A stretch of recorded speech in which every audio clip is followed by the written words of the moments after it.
اهلا بكم في برنامج العالم، ما تنسوش يوم اشتراك ولايك وتفعلوا الجرس ليصلكم كل جديد. فيديو النهارده عن الهجاص رضا عبد العال. انا قلت لكم ده بيهجص على الناس كلها، ده الاهلي عامل له مرض نفسي وتعب نفسي وواحد مش طبيعي.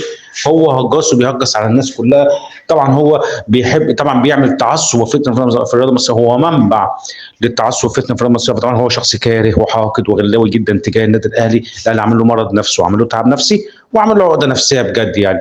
فطبعا هو بيحب يسير الجدل بكلام بتاع تعصبتنا وبيحب الترند واللقطه. فطبعا هجاص طبعا هو بيقول كلام بشع عن النادي، كلام غير محترم عن النادي، كلامه بينم عن التعصب والفتنه في المصري. طبعا هو بيقول كلام كله كذب وافتراءات عن الاهلي، بيقول حاجات اصلا مش موجوده على ارض الواقع، بيقول حاجات اصلا من وحي خياله. طبعا فواضح الاهلي عمل له مرض نفسي وعمل له تعب نفسي وعمل له عقده نفسيه بجد يعني.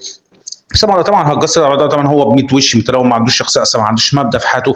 تلصقه منافق ومدلس وكذاب، وان هو بيكره وبيغل وبيحقد. والشر ما لابد تجاه النادي الاهلي. النادي الاهلي عمل مشكله وعمل عقده من سنين لان هو بيكره وبيغل تجاه النادي الاهلي. طبعا فيديو بجد والله العظيم حاجه في منتهى الحقد والغل وحاجه غير محترمه وحاجه في منتهى التعصب فتنه. تعالوا معايا كده. الجمهور على فكره بيحب الكوره جدا. لا جمهور الاهلي بيحب لا لا لا لا الاسماعيلي انت بيحب الكوره الجميله، المصري يا عم بيحب الكرة لا اسمع، الجميلة. مش عايزين نضحك على الناس. انتوا الكوره جوه الجون والثلاثه بونت والدوري ما فيش لا كوره جميله ولا عايز كوره. كوره جميله من غير يعني والله عايز اقول لك يا هجاصه، يعني هجاص، يعني واحد هجاص حقد وغل تجاه النادي، حقده مليء تجاه النادي وغله مليء تجاه النادي. انا مش عارف ازاي ده بيطلع في البرامج اصلا.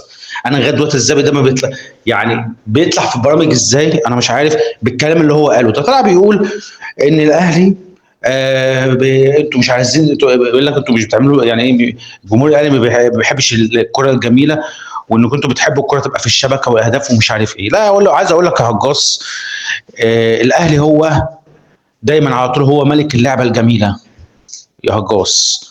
لو انت ما تعرفش لا ارجع وشوف، الاهلي هو ملك اللعبه الجميله يا هجاص. لكن انت تيجي تقول ان جمهور الاهلي ما بيحبش انت عشان بتحقد وبتغل يا هجاص. انت عقدتك النفسيه دايما، عقدتك النفسيه ومرضك النفسي يا هجاص هو الاهلي. هو الاهلي هو مرضك النفسي، هي عقدتك النفسيه، وهو تعبك نفسيا بجد، تعبك نفسيا ووجعك قوي جدا. يعني الاهلي وجعك جدا جدا يعني.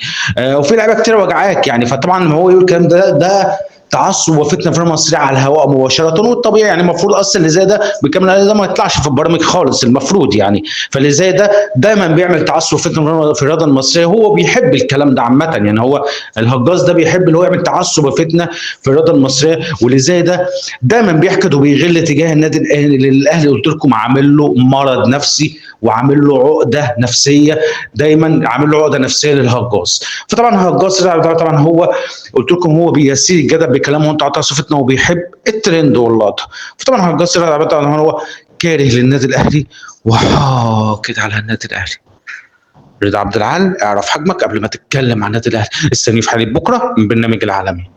السلام عليكم. كل يوم رايح للأهلي أنسى وارجع فرحان.